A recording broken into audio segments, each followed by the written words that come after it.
Olá, cinéfilo! Esse é o último dia desse especial de documentários. Vou falar para vocês de uma minissérie que está disponível na Netflix, chamada O Estripador. Eu sou Márcio Salem, crítico de cinema, editor do Cinema com Crítica, e O Estripador conta, em 4 episódios, a história de um assassino em série, um dos mais notórios assassinos em série da Inglaterra dos anos 70, que era o Estripador de Yorkshire. É óbvia a relação imediata com Jack, o Estripador, e ele, assim como Jack, ele assassinava mulheres, sobretudo prostitutas, com golpes de martelo na cabeça e depois partir para a sanguinolência. O detalhe dessa série que torna mais interessante do que apenas uma investigação criminal de algo que aconteceu no passado é como ela tenta ser contemporânea. Os seus temas nos anos 70 e nos anos 80, eles são transportados para a atualidade a partir da forma com que a narrativa relaciona-se com a capitalização que acontecia, o processo de industrialização que acontecia na Inglaterra naquele período e que provocou a despedida de muitas famílias dos empregos que tinham, o que levou muitas mulheres às ruas também para precisar sobreviver, para precisar ganhar a vida, já que não havia mais empregos. Isso acontece alguns anos antes de Margaret Thatcher assumir o poder, mas a gente nota essa correlação entre a crise econômica inglesa com a crise econômica contemporânea que nós vivemos também, muito dela provocada, naturalmente, pela crise sanitária do coronavírus, mas a gente já vem experimentando essa crise já há muito tempo. Por outro lado, a narrativa também, ela reforça o aspecto misógino, não apenas do assassino, que visava mulheres, mas também da própria sociedade, da própria polícia, à medida em que começava a estigmatizar as mulheres a partir dessa característica de serem prostitutas, quando muitas delas não eram.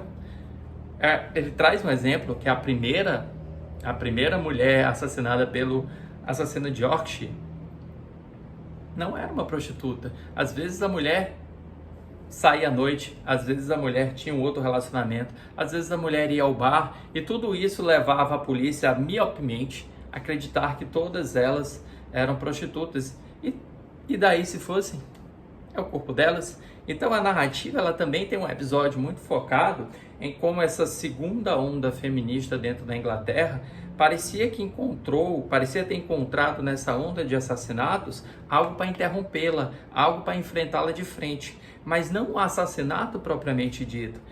A maneira com que a sociedade, a polícia e a imprensa se comportavam diante desses assassinatos, que eram obstáculos para esse movimento feminista, que chegou a impedir mesmo mulheres de andarem nas ruas sozinhas. Então as mulheres só poderiam andar nas ruas acompanhadas por homens. E todos esses aspectos, eles parecem que gravitam ao redor de O Estripador bem mais detidamente do que a investigação propriamente dita. E talvez a série desaponte porque ela traz muito pouco da investigação, porque a investigação foi muito desastrosa e a própria história real dos assassinatos, ela acabou levando a uma conclusão anticlimática. Vocês vão entender o que eu estou falando no 4º episódio, mas entre depoimentos das famílias das vítimas que sofriam a perda de um ente querido, e entre o comportamento da polícia, que tentava seguir pistas que poderiam ser falsas, que poderiam ter sido apenas plantadas pelo próprio assassino para manipular a opinião policial, enquanto ignorava outras evidências que estavam diante de seu nariz, e que poderiam, inclusive, impedir novos crimes. A série tem 4 episódios, como eu citei, ela é curta. De novo, é mais uma série que você consegue assistir uma sentada só, é como um filme de 3 horas.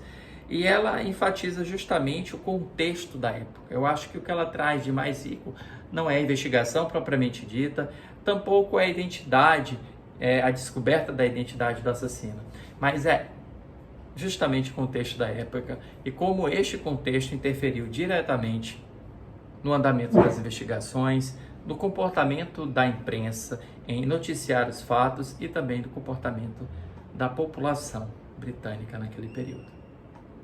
O Estripador, que está encerrando essa nossa maratona de documentários, está disponível na Netflix e é uma série de crime real para quem gosta de crimes reais. Até a próxima!